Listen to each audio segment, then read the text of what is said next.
Baik, terima kasih atas kesempatannya. Perkenalkan, nama saya Muhammad Haikal dengan NIM 2019-210657. Di sini saya akan mengawali presentasi dari kelompok kami, yaitu mengenai materi sikap.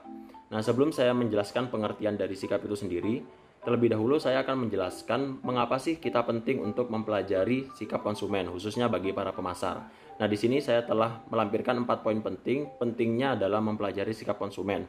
Nah, yang pertama adalah memiliki kolerasi yang positif dengan perilaku. Nah, yang dimaksud dari poin ini adalah sikap konsumen itu merupakan sebuah faktor psikologis penting yang perlu dipahami oleh para pemasar.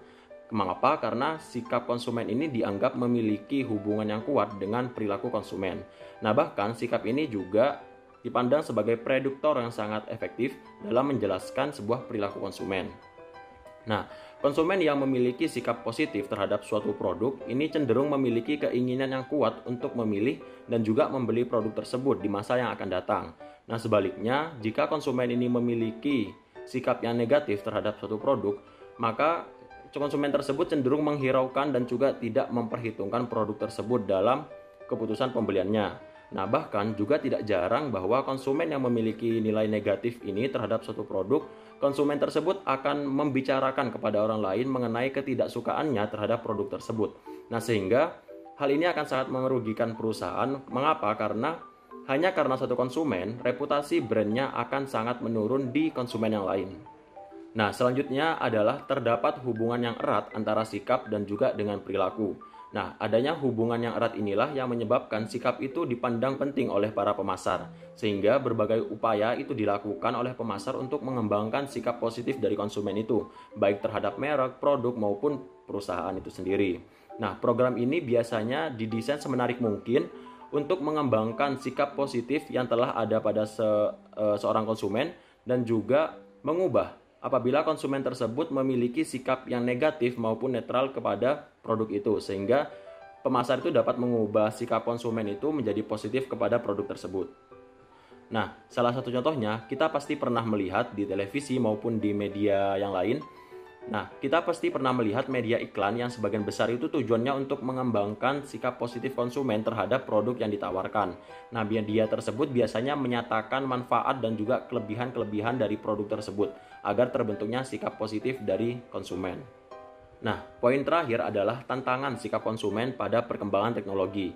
Nah, pembentukan sikap konsumen ini akan terus berkembang seiring dengan perkembangan teknologi, khususnya adalah teknologi internet. Mengapa? Karena teknologi internet ini menyebabkan konsumen ini memiliki berbagai macam sarana dalam mencari atau menggali informasi-informasi mengenai produk-produk yang ingin dia beli. Sehingga hal ini akan cenderung memberikan sebuah tantangan tersendiri bagi para pemasar, karena pemasar ini khawatir bahwa konsumen ini akan mendapatkan informasi yang kurang tepat mengenai produk yang ditawarkan oleh para pemasar. Nah, jika kita melihat pada era sebelumnya ini sikap konsumen relatif lebih mudah dibentuk ataupun diukir oleh pemasar karena terbatasnya media untuk mengakses informasi pada sumber lain mengenai produk tersebut. Nah, sehingga pada perkembangan teknologi saat ini menyebabkan sikap konsumen ini merupakan suatu tantangan tersendiri bagi para pemasar karena sulitnya untuk mengendalikan sikap konsumen tersebut, dan juga pada saat ini konsumen ini cenderung mandiri dalam memutuskan suatu pembelian. Baik, selanjutnya kita akan beralih pada apa sih yang dimaksud dengan sikap konsumen tadi. Nah, menurut Allport pada tahun 1956, sikap itu merupakan suatu predisposisi yang dipelajari untuk merespon terhadap suatu objek dalam bentuk rasa suka ataupun tidak suka. Nah, merujuk pada definisi ini, kita bisa membagi 4 poin penting dalam mendefinisikan sebuah sikap. Di sini yang pertama adalah sikap itu masih bersifat predisposisi, yang berarti bahwa sikap itu masih merupakan sebuah kecenderungan karena faktor motivasi dan bukanlah sebuah perilaku, sehingga dapat disimpulkan bahwa sikap itu berbeda dengan perilaku, tetapi keduanya saling berkaitan. Kemudian yang kedua adalah sikap itu terbentuk dari hasil belajar.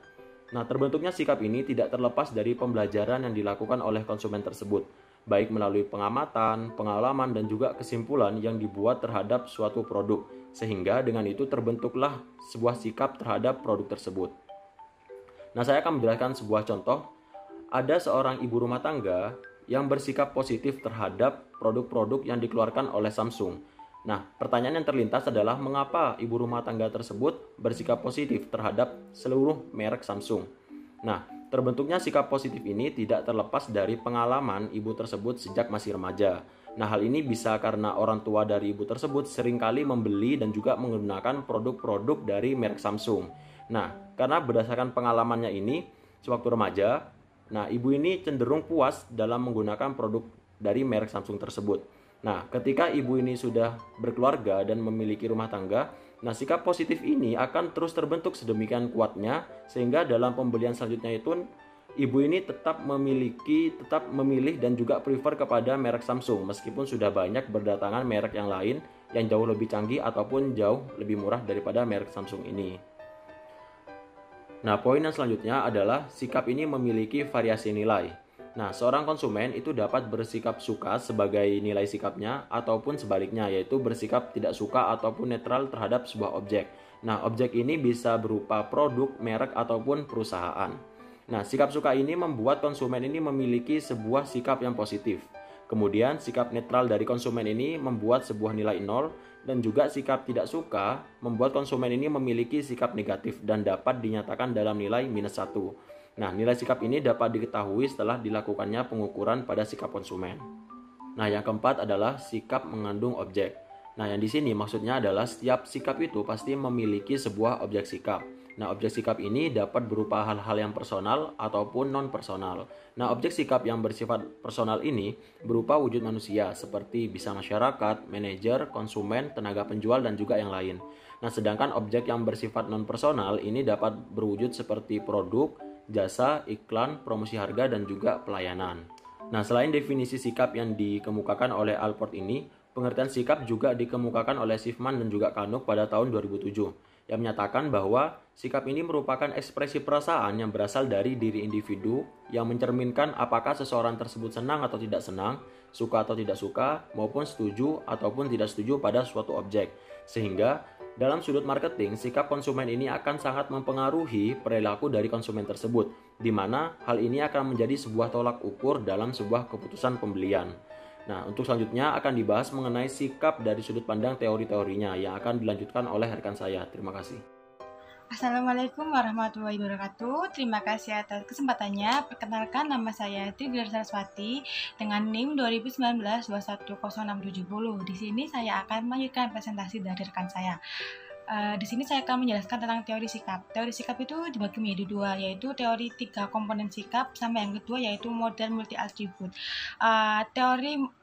Model 3 konsep sikap ini dibagi lagi menjadi 3, yaitu yang pertama itu adalah komponen kognitif. Komponen kognitif sendiri itu berkenaan dengan hal-hal yang diketahui individu atau pengalaman yang dirasakan individu yang sifatnya itu langsung dan berkaitan dengan sikap. Kemudian demikian komponen kognitif dari konsumen itu dipengaruhi oleh pengalaman, pengamatan, serta informasi yang diperoleh mengenai objek sikap.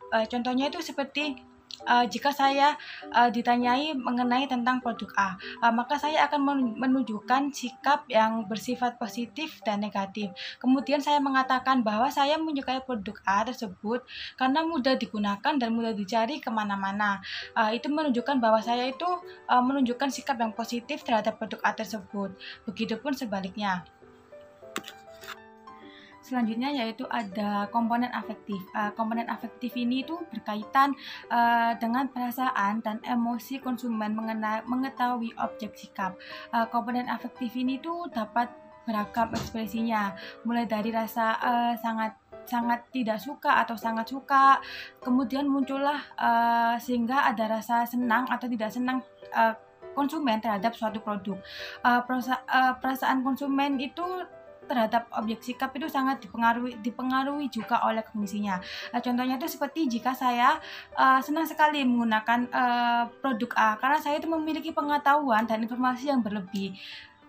Dan selalu pengetahuan dan informasi itu selalu bersikap positif terhadap produk tersebut, sehingga saya bisa menggunakan produk tersebut itu setiap harinya. Kemudian selanjutnya yaitu ada komponen konatif. Komponen konatif itu berkenaan dengan predisposisinya atau kecenderungan individu atau konsumen untuk melakukan suatu tindakan berkenaan dengan objek sikap. komponen ini tuh perilaku nyata, namun masih berupa keinginan untuk melakukan suatu tindakan. Komponen konatif itu diukur dari intensi untuk membeli atau memilih seorang konsumen terhadap produk. Terdapat hubungan yang erat di antara ketiga komponen sikap ini. Kemudian individu itu juga akan merasa nyaman kalau ketiga komponen tersebut itu bersesuaian atau harmoni. Kemudian jika tidak ada kesesuaian, berarti terjadi disonansi yang menyebabkan konsumen itu merasa tidak nyaman atau tidak enak menggunakan produk tersebut. Selanjutnya yaitu adalah model multi atribut. Menurut Fishman, model multi atribut itu merupakan fungsi persepsi dan penilaian terhadap berbagai atribut dari objek. Kemudian menurut Fishman juga itu terdapat dua konsep penting yang dinyatakan, yaitu yang pertama ada model sikap terhadap objek. Model ini tuh lebih aplikatif penerapannya untuk mengetahui sikap konsumen terhadap suatu produk atau objek yang lain. Kemudian sikap konsumen itu terhadap suatu produk atau merek merupakan fungsi dari evaluasi atau penilaian individu, atribut atau keyakinan mengenai produk tersebut.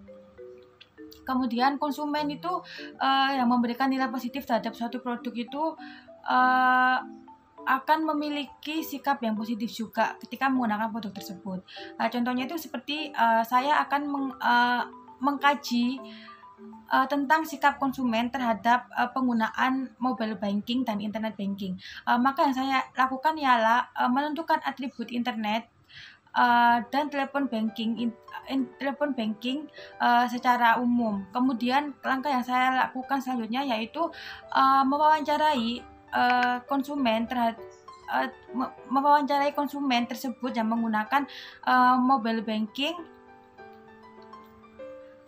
dan menanyakan apa saja manfaat konsumen tersebut menggunakan internet banking tersebut. Terus yang kedua itu ada model keinginan berperilaku. Model keinginan berperilaku ini tuh lebih memfokuskan pada prediksi intensi atau keinginan yang kuat untuk berperilaku atas objek sikap serta mengaitkan sikap norma subjektif. Norma subjektif sendiri itu merupakan keyakinan konsumen tentang apa yang boleh dan tidak boleh dilakukannya sehubungan dengan objek sikap. Jadi norma subjektif itu lebih keyakinan konsumen terkait dengan norma-norma yang berhubungan dengan objek sikap. Kemudian model keinginan untuk berperilaku itu dapat berprediksi lebih baik ketika digunakan untuk memprediksi perilaku konsumen yang terkait dengan masalah-masalah normatif. Sekian presentasi dari saya, selanjutnya akan dilanjutkan oleh rekan saya. Assalamualaikum warahmatullahi wabarakatuh. Terima kasih atas kesempatannya. Perkenalkan, nama saya Muhammad Arif dengan NIM 2019-210678. Di sini saya akan melanjutkan presentasi dari rekan saya. Saya akan menjelaskan kemampuan model dalam memprediksi perilaku. Umumnya, apabila evaluasi dan kepercayaan terhadap objek sikap positif, perilaku yang muncul juga positif. Sebaliknya juga sama, apabila evaluasi dan kepercayaan terhadap objek sikap negatif, perilaku yang muncul juga negatif. Dari pernyataan tadi itu, kenyataannya tidak selalu seperti itu. Menurut Mowen dan Minor, ada beberapa kondisi atau faktor yang mempengaruhi kemampuan sikap dalam memprediksi perilaku, seperti tingkat keterlibatan konsumen, pengukuran sikap, pengaruh dari orang lain, situasi, adanya pengaruh merek lain, dan juga kekuatan sikap. Yang pertama, tingkat keterlibatan konsumen. Tingkat keterlibatan konsumen terhadap suatu objek cenderung sesuai dengan sikapnya. Jadi, jika keterlibatan konsumen terhadap suatu produk tinggi, maka sikapnya cenderung kuat atau tinggi juga.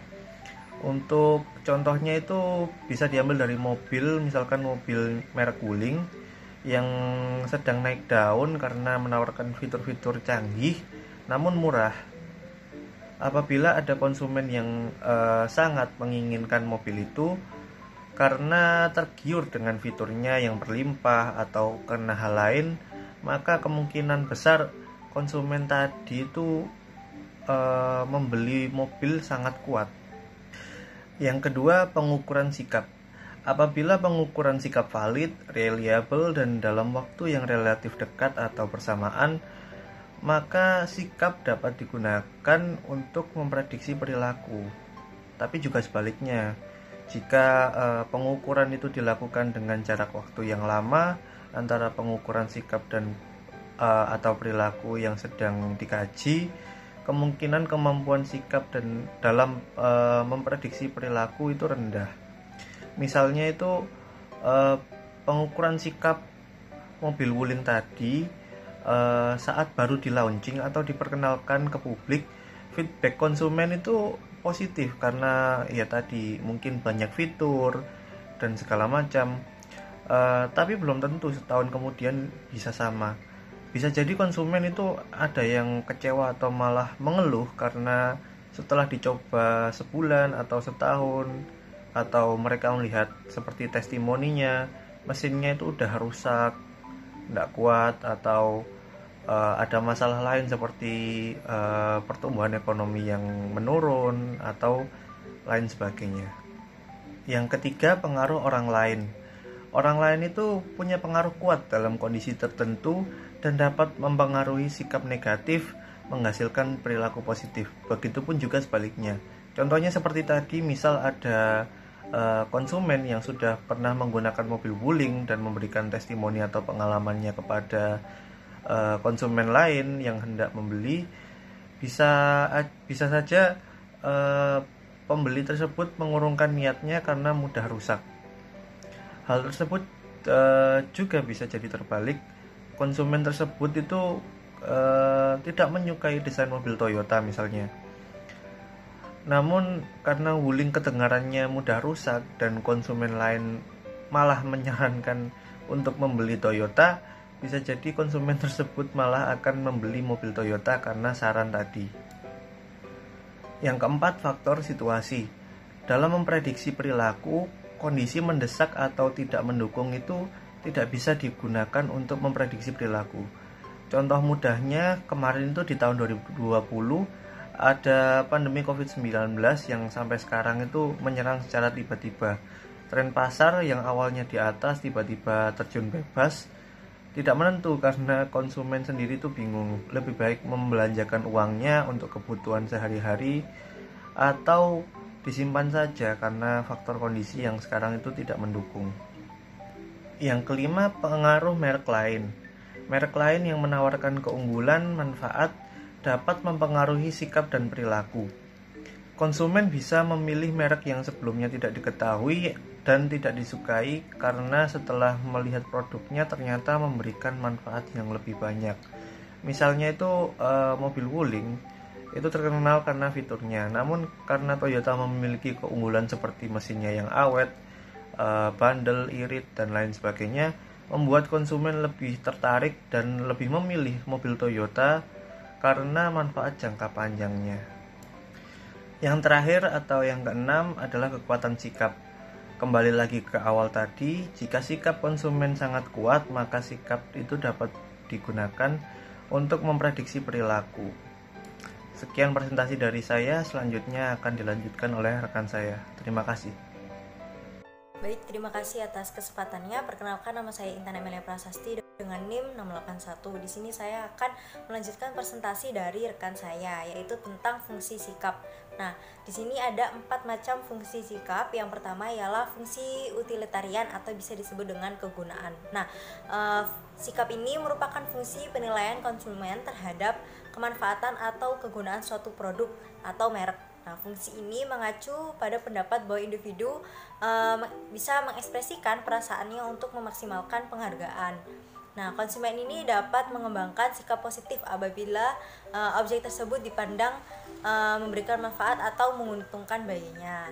Nah, seseorang menyatakan sikapnya terhadap suatu objek atau produk karena ingin memperoleh manfaat dari produk dan menghindari resiko dari produk. Seperti contohnya seperti seseorang suka makan sayur-sayuran dan buah-buahan. karena keduanya mengandung serat yang sangat bermanfaat bagi kesehatan dan kebugaran konsumennya.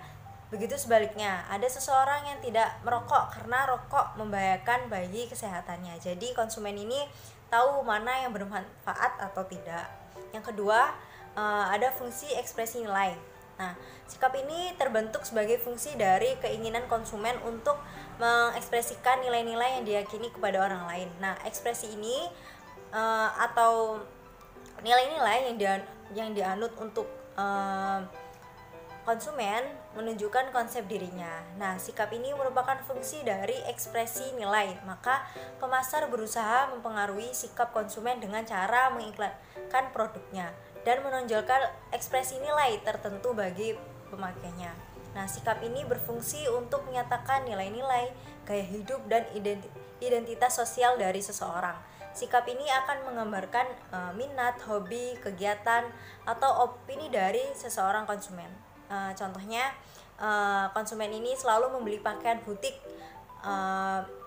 di butik, tapi tidak suka membeli pakaian di toko biasa, seperti itu. Nah, yang ketiga yaitu ada fungsi mempertahankan ego. Nah, sikap konsumen seringkali merupakan sarana bagi konsumen untuk melindungi atau mempertahankan egonya.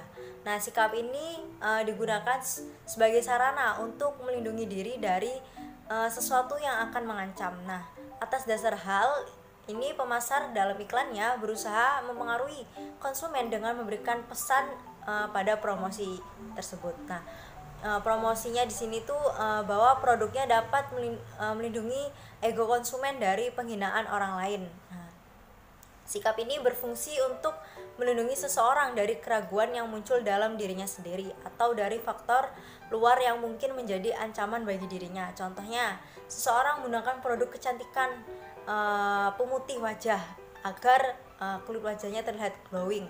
Nah, sehingga dapat mengurangi rasa minder dan meningkatkan kepercayaan diri.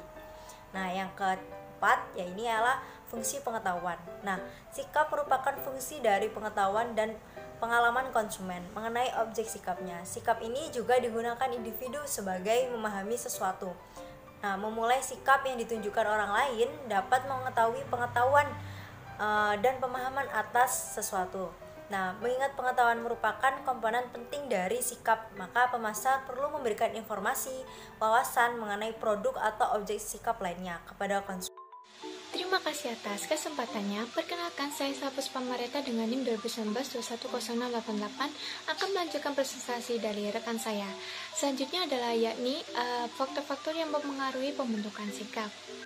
Seperti yang sudah dijelaskan sebelumnya oleh rekan saya, bahwa sikap adalah akan terbentuk melalui proses pembelajaran yang dilakukan oleh konsumen. Nah, maka dari itu terbentuknya sikap itu tidak akan terlepas dari lingkungan di mana konsumen itu melakukan pembelajaran.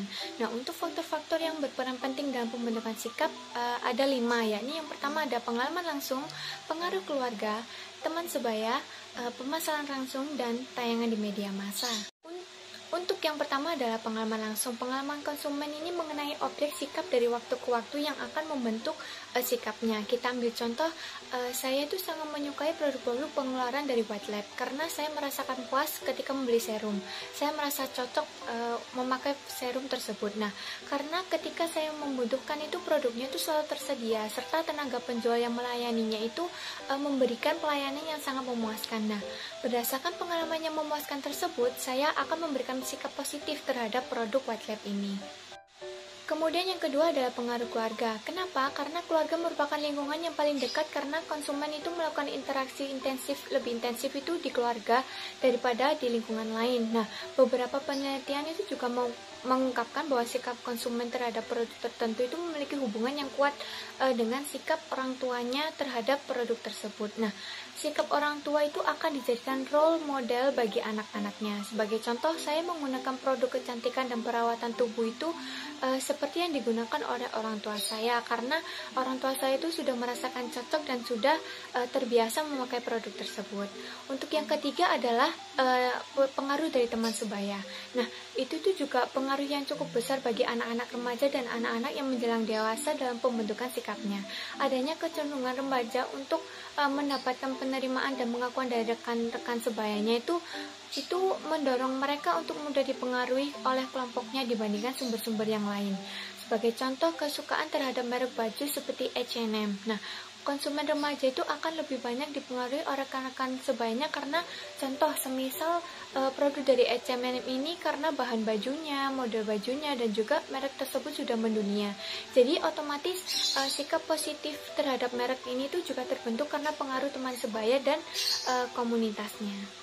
Untuk yang keempat adalah pemasaran langsung. Sudah banyak perusahaan yang menggunakan pemasaran langsung dalam memasarkan produknya. Sebagai contoh, Bank BRI. Bank BRI ini atau beberapa produsen lainnya yang merupakan sarana yang potensial untuk membentuk sikap konsumen. Sebagai contoh, melalui lewat email atau mendatangi langsung ke sekolah-sekolah, melalui telepon, atau melalui surat yang disampaikan. Nah, konsumen itu dapat mendapatkan banyak informasi yang berperan penting dalam pembentukan sikapnya. Kemudian yang kelima atau yang terakhir adalah melalui tayangan media massa. Ini tuh merupakan sarana komunikasi yang hampir setiap saat itu dimanfaatkan oleh konsumen yang akan membentuk sikap konsumen tersebut. Nah, karena peran media ini sangat penting dalam pembentukan sikap, maka dari itu pemasar itu perlu mengetahui jenis media massa yang dikonsumsi oleh pasar sasarannya dan perancang pesan itu yang tepat agar sikap positif itu pada konsumen itu dapat dibentuk. Untuk media yang biasanya digunakan itu seperti televisi, radio, surat kabar, majalah, media sosial, atau yang lain-lain yang akan membentuk opini dan kepercayaan seseorang. Karena pesan sugestif yang dibawakan oleh media itu apabila cukup kuat akan memberikan data afektif dalam menilai sesuatu hal sehingga terbentuk arah sikap tertentu. Biasanya itu yang paling banyak digunakan itu televisi. Sebagai contoh, iklan yang ditayangkan oleh di televisi itu mengenai produk lansingan bagan. Nah, sudah pasti pemeran wanita yang ditampilkan adalah model wanita yang bertubuh langsing dan tinggi. Hal tersebut itu akan menggiring konsumen ke opini bahwa jika membeli produk tersebut, maka konsumen itu akan memiliki tubuh yang sama seperti model wanita tersebut. Sekian dari penjelasan saya, terima kasih, bisa dilanjutkan oleh rekan saya. Terima kasih atas kesempatannya. Saya Tito Pramasa Ramatan dengan NIM 319-2107711. Di sini saya akan melanjutkan presentasi dari rekan saya. Saya di sini akan menjelaskan tentang komitmen konsumen terhadap sikapnya. Dibagi menjadi 3, yaitu yang pertama komitmen rendah, yang kedua identifikasi, yang ketiga internalisasi. Komitmen konsumen terhadap sikapnya. Pada objek amat beragam, ada konsumen yang memiliki komitmen rendah dan sebaliknya ada pula yang komitmen tinggi, atau yang berbeda di antaranya. Salomon yang menyatakan bahwa tingkat komitmen terhadap sikapnya dari yang paling rendah hingga tinggi. Yang pertama, komitmen rendah. Pada tingkatnya ini, sikap dibentuk konsumen atas dasar keinginannya untuk mendapatkan imbalan atau menghindari hukuman dari pihak lain. Sikap yang lain ada tidak dalam dan hanya bersifat permukaan saja, hingga ketika pihak lain yang mendorongnya bersikap seperti itu tidak ada, maka sikapnya akan kembali seperti sikap yang sebelumnya. Seorang anak akan memilih permen seperti anjuran orang tuanya ketika berbelanja bersama, tetapi ia kembali memilih permen karet kesukaannya ketika berbelanja bersama teman-temannya. Yang kedua, identifikasi. Pada tingkatan ini, sikap dibentuk oleh konsumen atas dasarnya keinginan agar dapat menyesuaikan dengan orang lain atau kelompok. Pada tingkatan ini, realitis cukup sulit untuk diubah. Contohnya, seorang remaja membeli celana jeans merek Levi's atau dasar keinginan mencontoh atau meniru teman-temannya sebayanya yang juga mengenakan celana jeans merek tersebut. Dia pun berharap dengan memakai celana jeans merek tersebut akan diterima oleh teman-temannya. Nah, yang ketiga, internalisasi. Tingkat komitmen ini merupakan tingkat paling tinggi karena sikap yang dibentuk telah diinternalisasi dan dianggap sebagai bagian dari sistem nilai pribadinya. Sikap dengan tingkat komitmen seperti ini sangat sulit untuk diubah.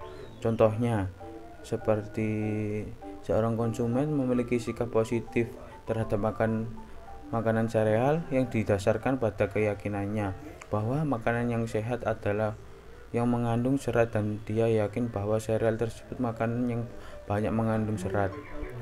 Sikap ini diubah karena sudah masuk menjadi bagian dari sistem nilai dan keyakinan individu.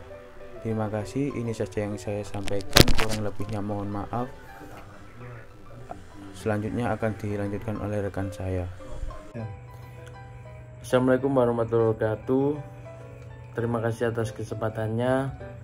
Perkenalkan, nama saya Jody Pratama dengan nomor induk mahasiswa 2019-210732. Di sini saya akan melanjutkan presentasi dari rekan saya, yaitu ada 3 cara untuk mengubah sikap.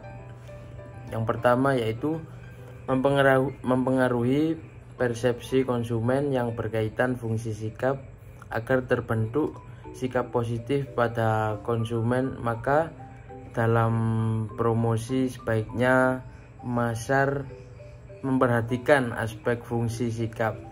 Adapun yang menjadi faktor-faktor yang mempengaruhi persepsi konsumen adalah sebagai berikut. Yang pertama, kebutuhan dan keinginan yang berkaitan dengan hal-hal yang dirasakan konsumen. Yang kedua yaitu pengalaman masa lalu atau terdahulu ketika mengkonsumsi produk dari perusahaan maupun pesaing-pesaingnya. Yang ketiga yaitu pengalaman dari teman-teman di mana mereka akan menceritakan mutu produk yang akan dibeli oleh konsumen. Yang kedua yaitu mengubah komponen multi atribut. Untuk mengubah sikap konsumen, pemasar dapat menambah atribut pada produknya dengan melengkapi manfaat atau hal lain yang dapat meningkatkan keunggulan produknya. Adapun model-model multi atribut ialah yang pertama, model sikap terhadap objek, yaitu sikap yang merupakan hasil dari keyakinan konsumen terhadap suatu objek atau produk tertentu dan atribut-atribut yang dimilikinya. Yang kedua yaitu model sikap terhadap perilaku, yaitu sikap terhadap tindakan atas sebuah objek. Yang ketiga yaitu mengubah keyakinan merek pesaing. Pemasar dapat membandingkan produknya dengan produk lain untuk mengubah keyakinan konsumen. Melalui perbandingan ini diharapkan konsumen berubah keyakinan atau kepercayaan terhadap merek pesaing. Terima kasih. Presentasi dari kelompok 5 selanjutnya akan diteruskan oleh moderator.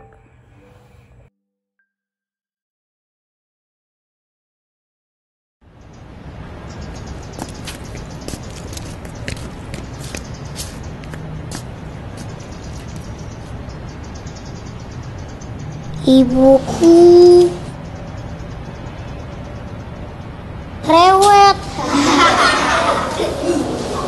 Pagi-pagi udah nyuruh buru-buru. Aku kan masih ngantuk. Tapi karena ibuku cerewet, aku nggak pernah telat masuk sekolah tiap hari.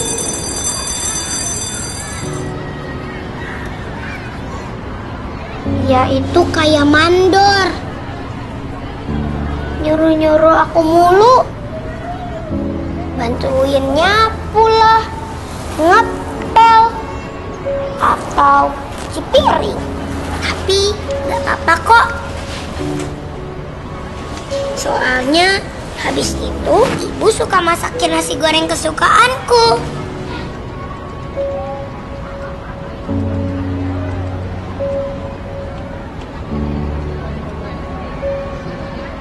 Susah mau minta apa-apa sama ibu.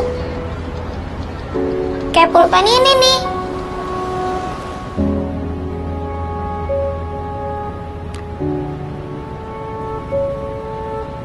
Ini juga sekalian, bayar pakai GoPay dapat cashback. Tapi ibu akhirnya beliin juga.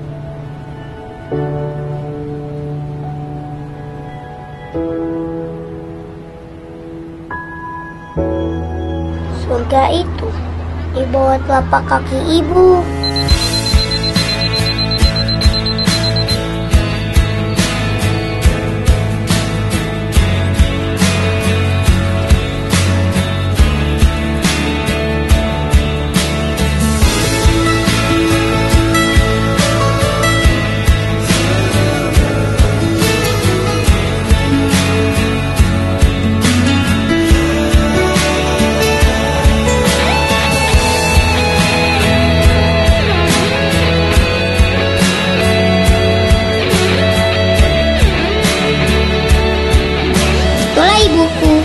Ibu terbaik sekaligus ayah terbaik buat